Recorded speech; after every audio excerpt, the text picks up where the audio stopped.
अस्सलामुअलैकुम, welcome to my YouTube channel nursing with Khan.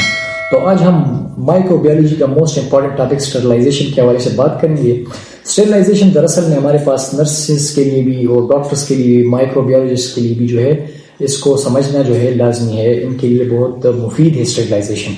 तो अगर स्टरलाइजेशन की अगर हम बात करें तो फर्स्ट ऑफ ऑल स्टरलाइजेशन की अगर हम डिफिनीशन को देखें तो sterilisation is the process by which killing और removal all type of microorganism including the spores bacteria which is highly resistant।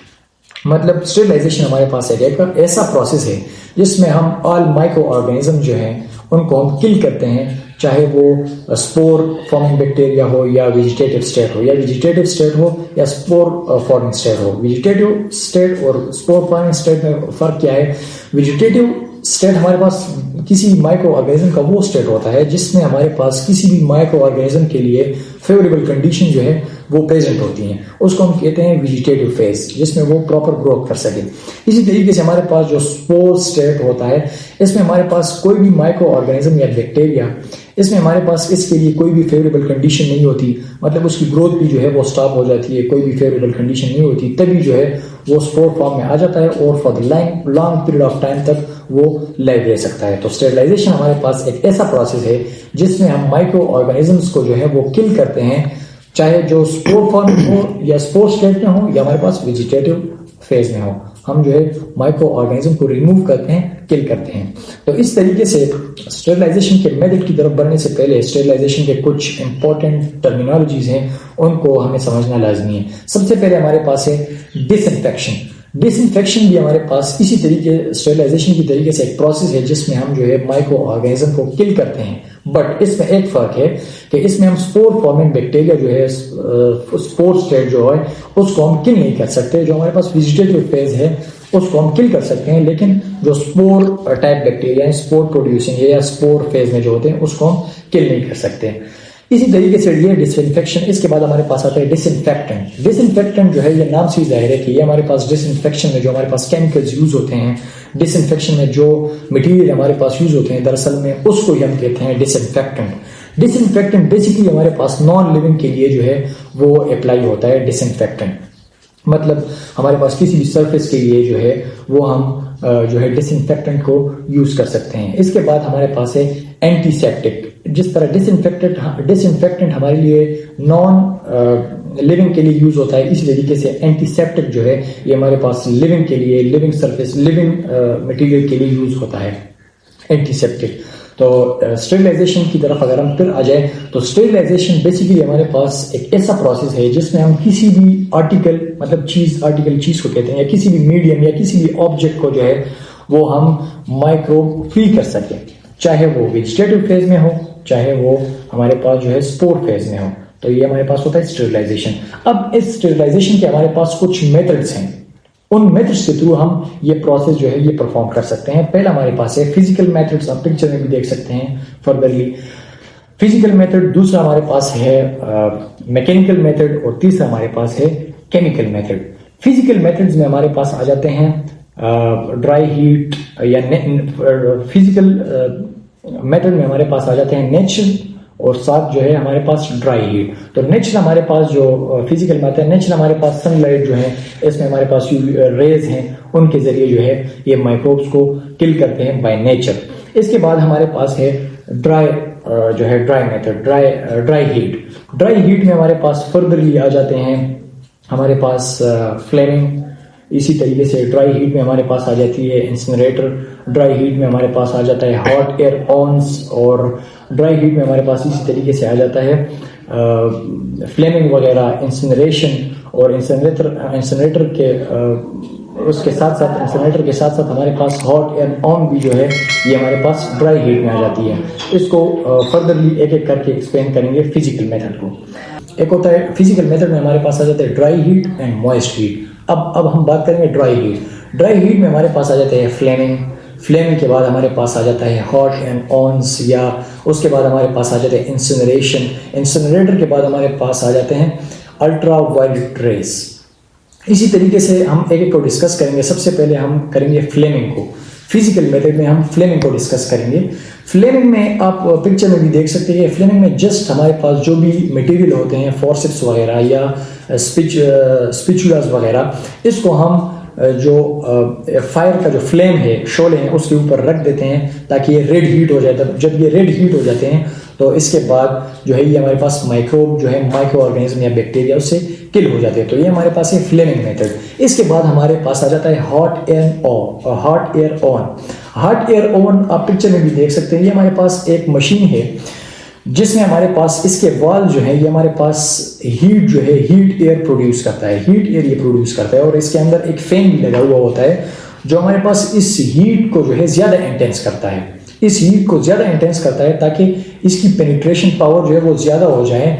इस हॉट एयर ओवन में जो है ये ज़्यादातर हम सिरिंजेस वगैरह, हमारे पास जो डिस्पोजेबल सिरिंज वगैरह आ गए, नीडल्स वगैरह आ गए, फोर्सेप्स वगैरह, स्पेचुलास वगैरह जो है, ये ज़्यादातर जो है हम इंसिनरेटर में जो है इसको हम स्टीराइल करते हैं। तो इंसिनरेटर के लिए हमारे पास टेम्परेचर जो है ये हमारे पास नॉर्मली जो है ये हमारे पास 50 डिग्री सेल्सियस से जो है 300 डिग्री सेल्सियस तक हो जाए। लेकिन जब हम इंसिनरेटर में, जब हम हॉट एयर ओवन में किसी भी चीज़ को जो है स्टीराइल करते हैं, ये हॉट एयर ओवन के लिए टेम्परेचर है। जब हम किसी भी हॉट एयर ओवन में किसी भी मटेरियल को स्टेरिलाइज करते हैं तो उसके लिए हम 160 डिग्री सेल्सियस प्रोवाइड करते हैं फॉर 1 आवर्स के लिए, जो हमारा जो स्टेरिलाइज मेथड कंप्लीट हो जाता है। मतलब 160 डिग्री सेल्सियस हम प्रोवाइड करते हैं फॉर 1 आवर। इसके बाद हमारे पास है इंसिनरेशन। इंसिनरेशन हमारे पास जो है ये भी हमारे पास एक मशीन होता है, या हमारे पास किसी भी हॉस्पिटल में इंसिनरेशन रूम होता है। बेसिकली इंसिनरेशन में हमारे पास जितनी भी हमारे पास पैथोजेनिक मटेरियल है हमारे पास हमारे हॉस्पिटल साइड में, उसको हम कन्वर्ट करते हैं कंटेमिनेटेड या हमारे पास माइक्रोब फिल्ड जो चीज़ें होती हैं या कंटेमिनेटेड ऑब्जेक्ट जो होता है, इसको हम कन्वर्ट इनटू एशेस। मतलब इसमें हमारे पास ये होता है कि ऑब्जेक्ट जो है ये स्टीराइल भी हो जाता है और बचता भी नहीं है। मतलब ये हमारे पास convert into ashes.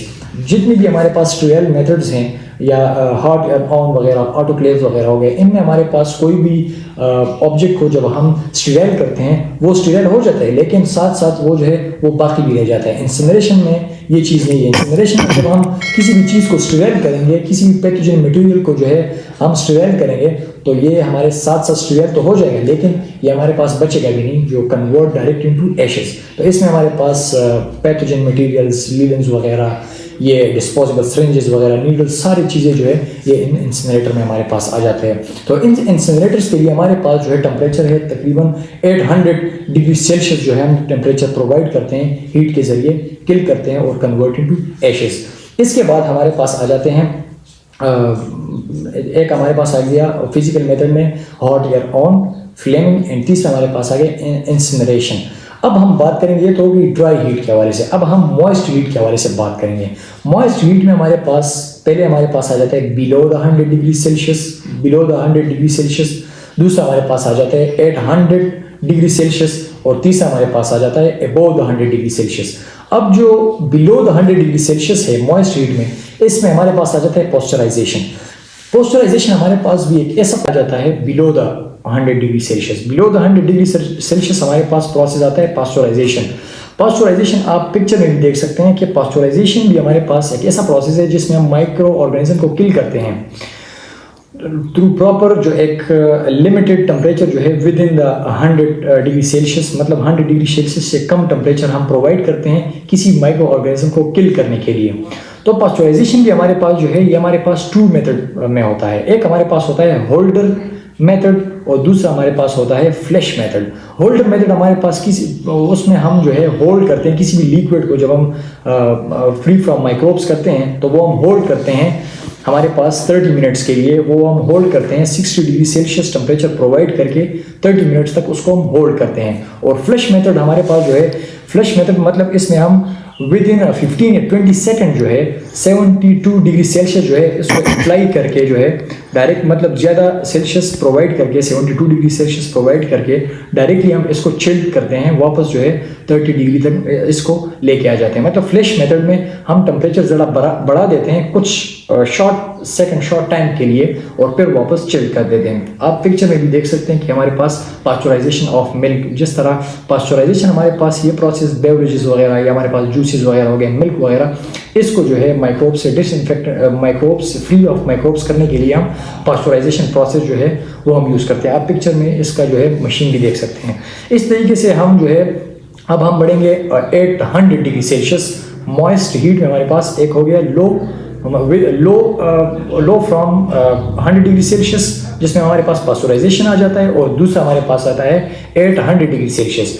100 degree Celsius में हमारे पास मतलब बॉइलिंग पॉइंट जो हमारे पास होता है, 100 डिग्री सेल्सियस में हम किसी भी जो है ऑब्जेक्ट को जो है बॉयल करते हैं माइक्रोब फ्री करने के लिए।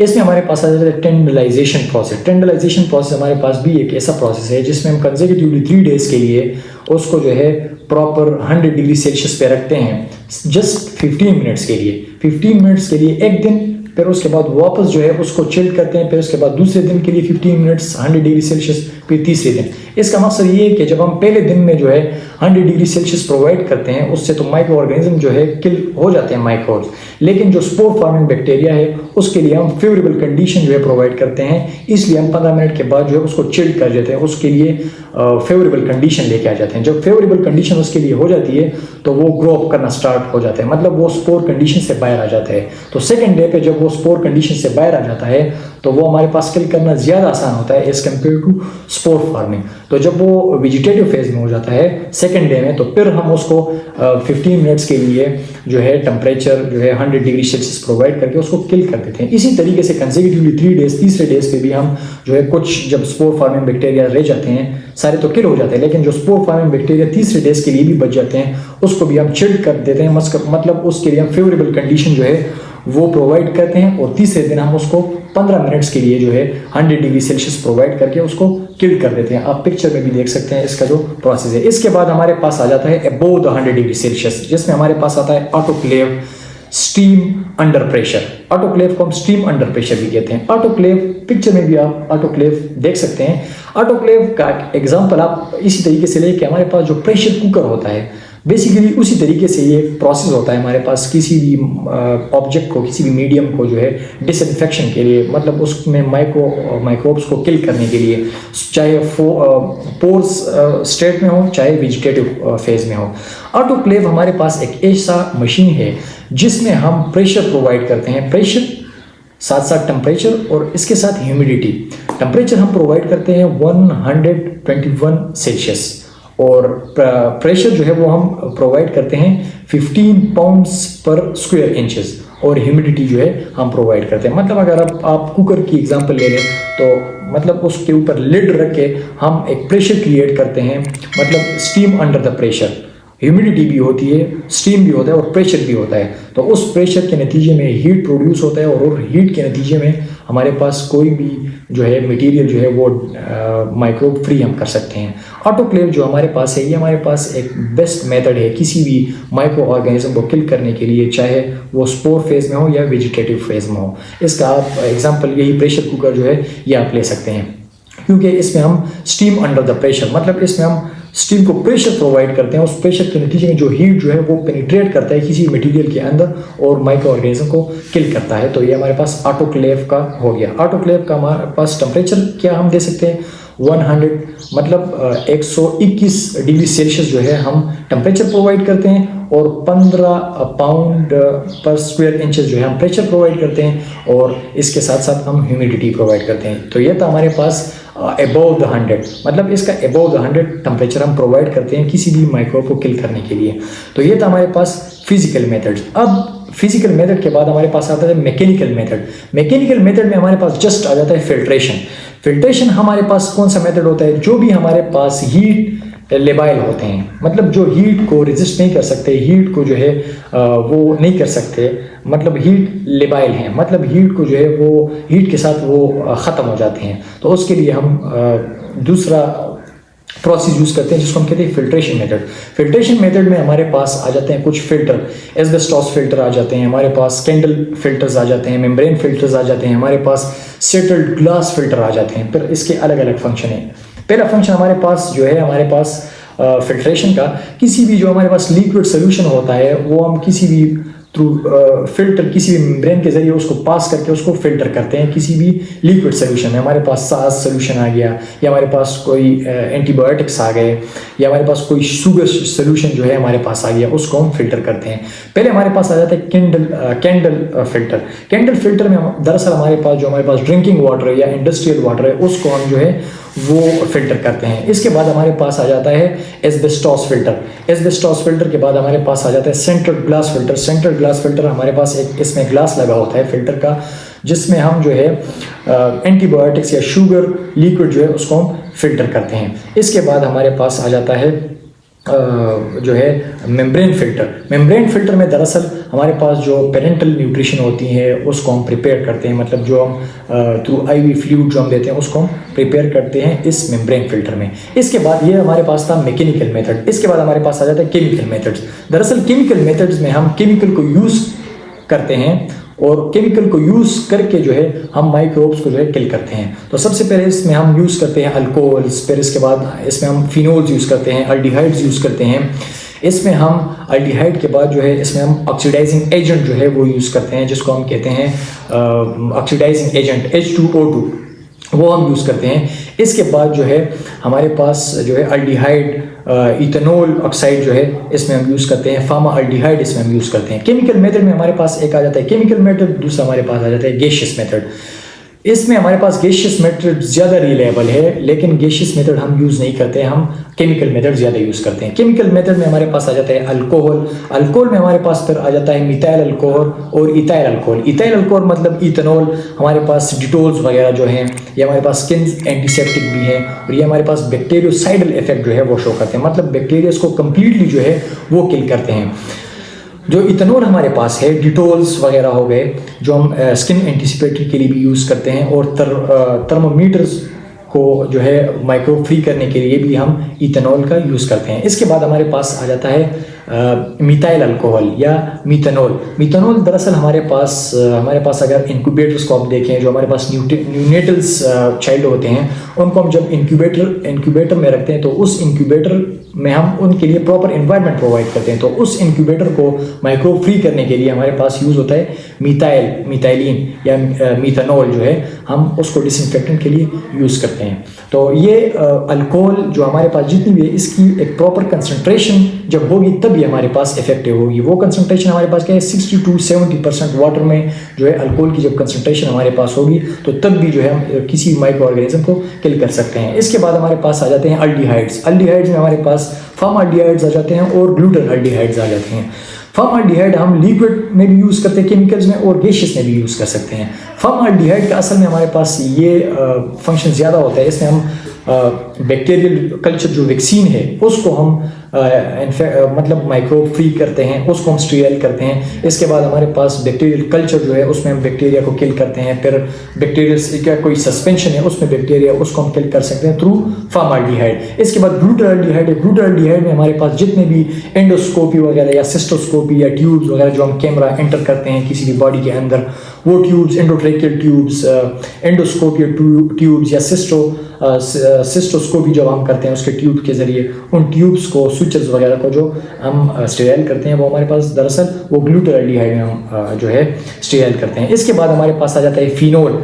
फिनोल जो हमारे पास है ये भी हमारे पास बैक्टीरियोसाइडल इफेक्ट शो करता है। इसमें भी हम जो है हमारे पास जो हमारे कंटेक्ट आई लेंसेज जो है, जो हम पहनते हैं कंटेक्ट आई लेंसेज, उसको जो है हम स्टीराइल करते हैं। इसके साथ साथ जो हमारे पास सर्जिकल प्रोस्थेसिस जो है उसको हम सर्जिकल प्रोस्थेसिस आप पिक्चर में भी देख सकते हैं, इसको हम डिसइंफेक्टेंट करते हैं, इसको हम माइक्रोब फ्री करते हैं। इसके बाद हमारे पास जो प्लास्टिक इम्प्लांट्स जो है इसको हम इसमें जो है माइक्रोब फ्री करते हैं फिनोल में। इसके बाद फिनोल का कुछ कंसंट्रेशन जो है 3 to 6 कंसंट्रेशन इसका वाटर में होना चाहिए, तभी ये अपना इफेक्ट जो है ये प्रॉपर करेगा। इसके बाद हमारे पास है ऑक्सीडाइजिंग एजेंट। ऑक्सीडाइजिंग एजेंट मतलब हमारे पास H2O2। ऑक्सीडाइजिंग एजेंट भी हमारे पास बेसिकली ये जितने भी हमारे पास ग्लास वेयर्स वगैरह हो गए, ग्लास वेयर्स को स्टीराइल करने के लिए या प्लास्टिक सिरिंजेस वगैरह उसको स्टीराइल करने के लिए हम ऑक्सीडाइजिंग एजेंट को जो है इस्तेमाल करते हैं। ये हमारे पास केमिकल मेथड्स हो गए। अब हमारे पास आ जाते हैं gaseous method.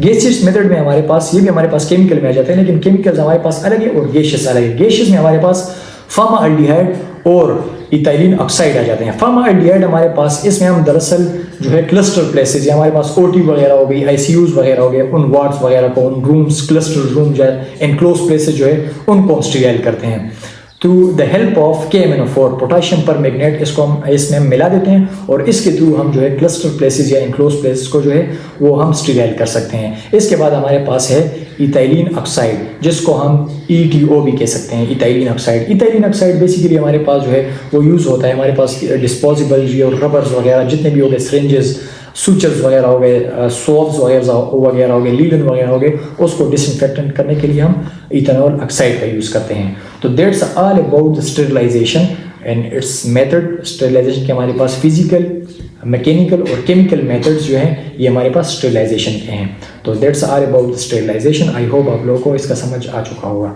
Eight the end हमारे नर्सिंग विद खान चैनल जो है इसको सब्सक्राइब करें ताकि डेली बेसिस पे आपको जो है लेक्चर अपलोड होते रहे और आप इससे फ़ायदा हासिल कर सकें। अस्सलाम वालेकुम।